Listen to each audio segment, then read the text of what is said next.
I'm Paul Levinson, and welcome to Light On, Light Through, episode 364, my review of the Who Killed JFK podcast, episodes 1 through 5.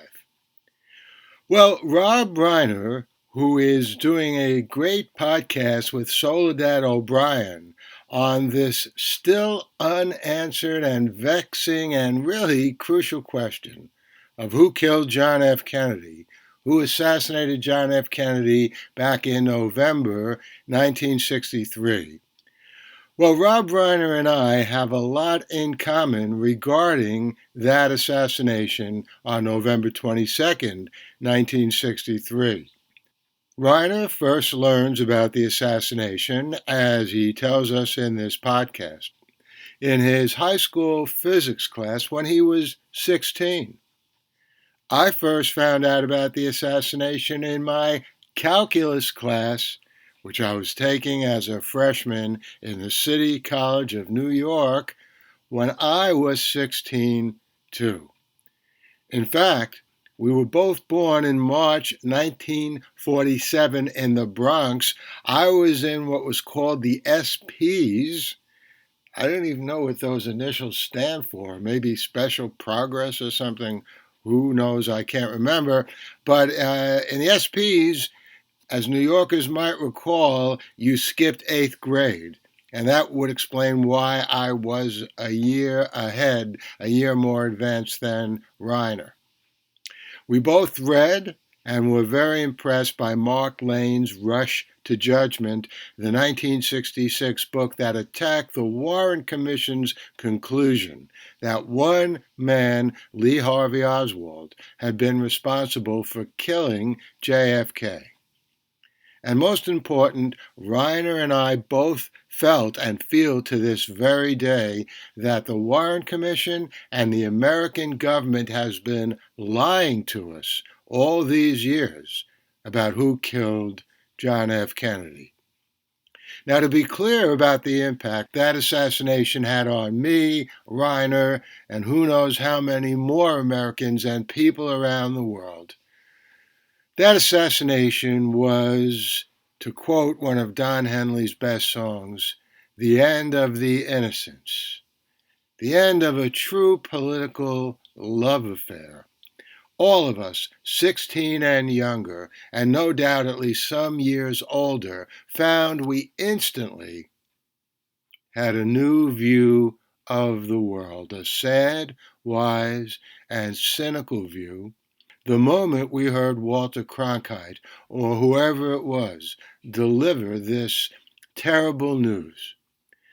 Cynical because, well, it's tough to see your optimism shattered, leaving you feeling naive to have had it in the first place. No amount of Beatles could change that, and the murder of John Lennon in 1980 only reinforced that horror of the soul. Reiner seeks, if not to remedy that, it can never really be remedied. At least, perhaps, to reduce it by getting at the truth of what really happened back then on November 22nd, 1963. In the first two episodes of the podcast, which Soledad O'Brien helps him deliver, Reiner explains how and why the CIA came to loathe and fear JFK.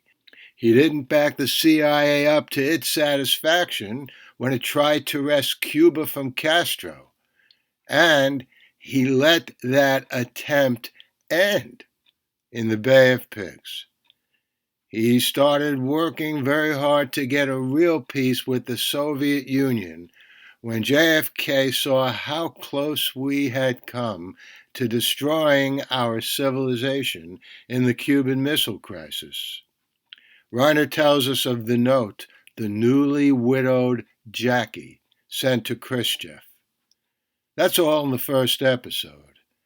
And in the second, we learn of the various attempts from people ranging from Geraldo Rivera and Dick Gregory and others I hadn't heard of before, like Dick Russell, to get at the truth. The tone and intelligence of this podcast scratches an itch that will always be there.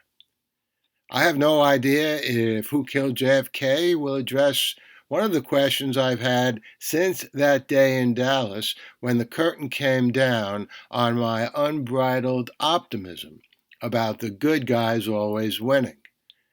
Why didn't Robert F. Kennedy, who remained Attorney General until September 1964, do everything in his power to find out what happened to his brother? Perhaps he would have, as president, if he hadn't been murdered himself in 1968.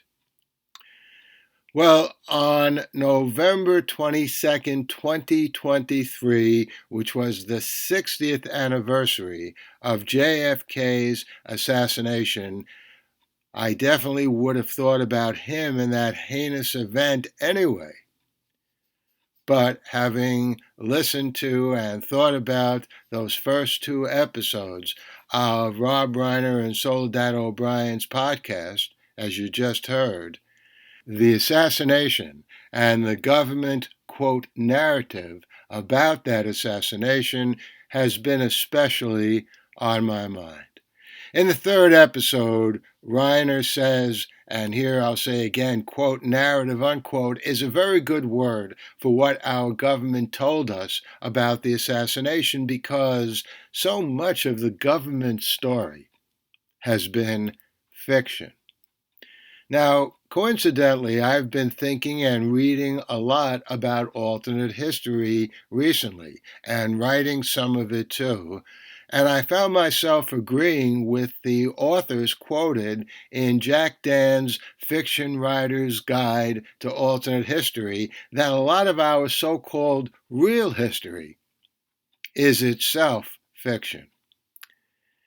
In the third episode of Who Killed JFK, Reiner details how the findings of what he aptly calls, quote, the most important autopsy in American history, unquote, were not only kept from the American people, but deliberately bent to support what the government didn't want us to know, which was that more than one shooter was firing at JFK in Dallas 60 years ago. And we learn in the podcast that Dr. James J. Humes, one of the two pathologists who performed the autopsy on JFK, burned his first autopsy report, presumably because it contradicted the now infamous single bullet theory that our government, our own government, was pushing. Reiner, O'Brien, and the experts they interview systematically explain why the single bullet theory is absurd. Way too much damage was done to Kennedy and John Connally, who was sitting in the front seat of Kennedy's limousine. And we also hear convincing testimony that some of JFK's wounds came from the front. Obviously impossible if Lee Harvey Oswald, firing from behind, was the only shooter. So, November 22nd has always been and always will be a sad day for those of us who are cognizant the day that JFK was assassinated. But I have to say that this Who Killed JFK podcast is a very welcome ray of hope that maybe we're finally getting close to the truth of what happened 60 years ago. Let's get to episode number 4 in Who Killed JFK, which I think of as the real Manchurian Candidate. Now, that episode is all about Lee Harvey Oswald prior to his day in the Texas Book Depository, or wherever he was, on that day in 1963 when John F. Kennedy was assassinated. The podcast tells us of his conditioning or brainwashing by the CIA, resulting in his false defection to the Soviet Union. And a lot of that reminded me of the Manchurian Candidate. In case you haven't seen this movie, I highly recommend it. Came out in 1962, based on the 1959 novel by Richard Condon of the same name. In the movie, Lawrence Harvey, Oswald's middle name, an awful coincidence, plays a Korean War veteran who comes home to America brainwashed by the North Koreans. He's now an assassin, programmed to kill, in this case, a nominee for U.S. president, with no conscious knowledge of what he's doing. And yes, this is similar to Homeland, which clearly was inspired by the Manchurian Candidate. Episode 4 of the Who Killed JFK podcast presents a variety of evidence that Oswald was brainwashed by the CIA in the late 1950s. Now, whatever happened to Oswald, the CIA's infamous MK Ultra program, which used LSD, hypnosis, sensory deprivation, and many other nefarious methods to program its subjects to do whatever the CIA wanted, well, that program is established fact. That's not theory. It's actually what the CIA was doing back then. Candy Jones, the one-time model and later co-host with her husband, Long John Nebel, in their widely popular late-night radio talk show, well, she claimed to have been given the MK Ultra treatment in the 1950s. I don't know if you know who Candy Jones or even Long John Nebel is, but if you grew up in the New York area or lived in the New York area, you'd certainly know those names. Episode 4 of Who Killed JFK presents the case that Oswald was put through the program and sent to the Soviet Union as a double agent. The title of the episode, The Patsy, comes from what Oswald himself said when he was between the time JFK was killed and Jack Ruby in turn killed Oswald. And the next episode will present the further case that Oswald, still under the influence of the MK Ultra program, was indeed set up to take the sole rap for killing JFK. So here's where we stand at the end of the 4th episode. The CIA has it in for JFK. They pressured doctors to change their reports in order to support the preposterous single bullet theory. And they programmed Lee Harvey Oswald to do their bidding.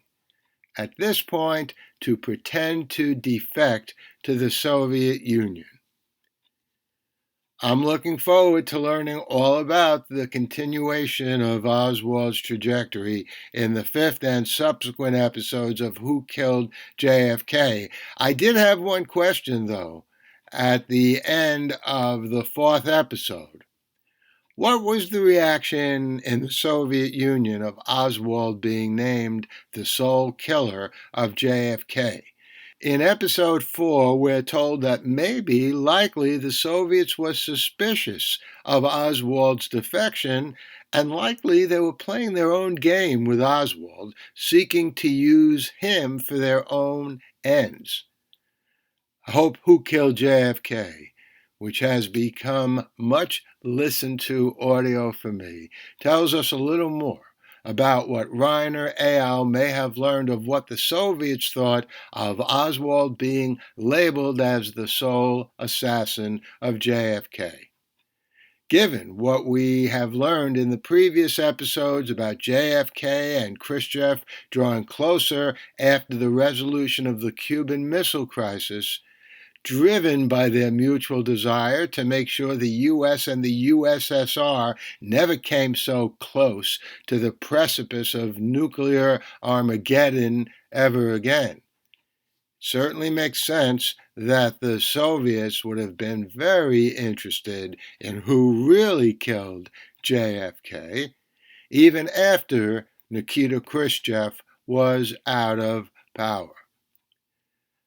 Let's move on to episode 5, which talks all about sheep dipping. Well, what's sheep dipping? Wikipedia says, and I'll give you a quote, sheep dipping is the immersion of sheep in water containing insecticides and fungicide, unquote.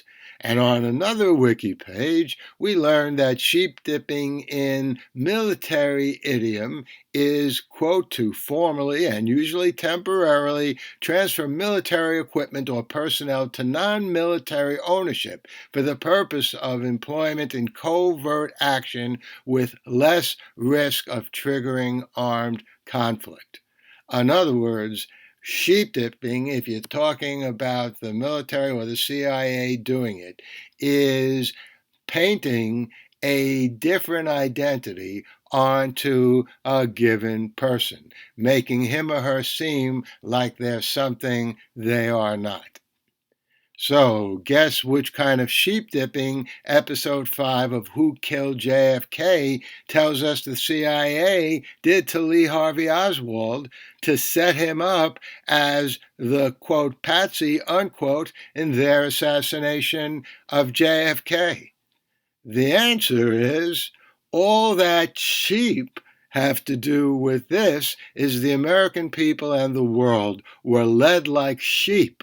We were led like sheep to believe that Oswald was the sole assassin in this horrendous, history-changing crime. And Rob Reiner, Soledad O'Brien, and their experts give us painstaking details on how the CIA did this, making him look like a supporter, him being Lee Harvey Oswald, a supporter of Fidel Castro and his Soviet-allied Cuba, when actually Oswald was just the opposite. And who do Reiner et al. Claim came up with this ingeniously devious plan?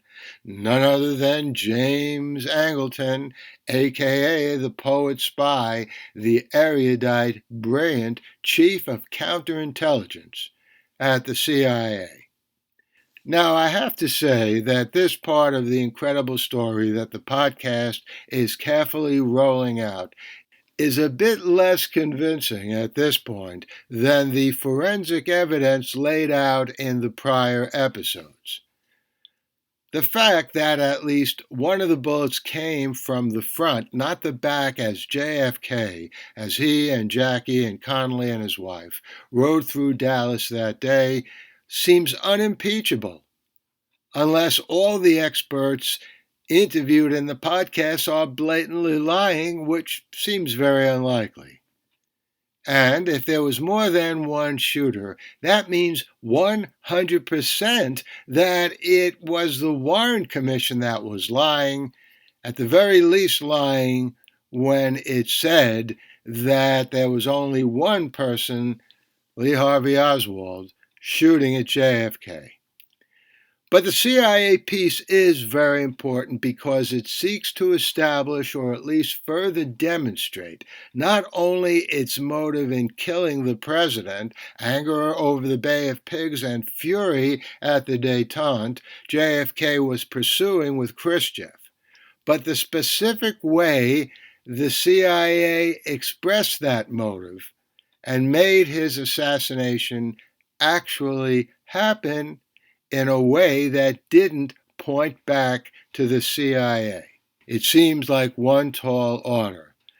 I'm not completely convinced that Angleton was smart enough and powerful enough to pull that off. Look, I certainly didn't know the man personally. But I have to say, the evidence is piling up in this and the previous episode, and I'm 100% up to being further convinced. The Light on Light Through podcast. So I hope you enjoyed that review of the first 5 episodes of the Who Killed JFK podcast. This is a crucially important podcast. And again, hats off, kudos, applause to Rob Reiner and Soledad O'Brien and all the people who have helped put this podcast together, maybe finally uncovering the truth of that horrible assassination which changed the world. I will be back here, of course, next week, next Tuesday afternoon, with another episode of this podcast, another episode of Light On, Light Through. It'll probably be another review, lots of great streaming television, all kinds of exciting things going on. And also, between now and the time that I review the final 5 episodes of Who Killed JFK, maybe another interview or 2. In the meantime, stay safe, stay sound, and keep doing whatever you can to help those brave people of Israel and Ukraine fight off the terrorists and fascists that are seeking to destroy their countries. The Light on Light Through podcast.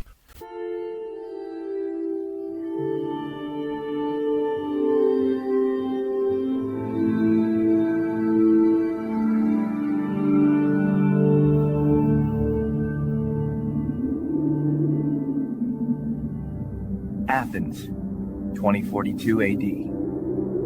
She ripped the paper in half, then ripped the halves, then ripped what was left again into bits and pieces of history that could have been. Sierra Waters had read once that, years ago, it was thought that men made love for the thrill, while women made love for the sense of connection it gave them.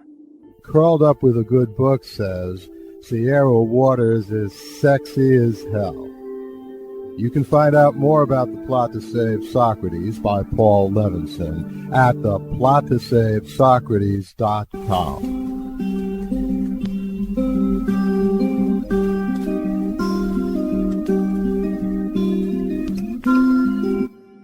Paul Levinson silk code about an ancient biotech war raging on in secret for centuries.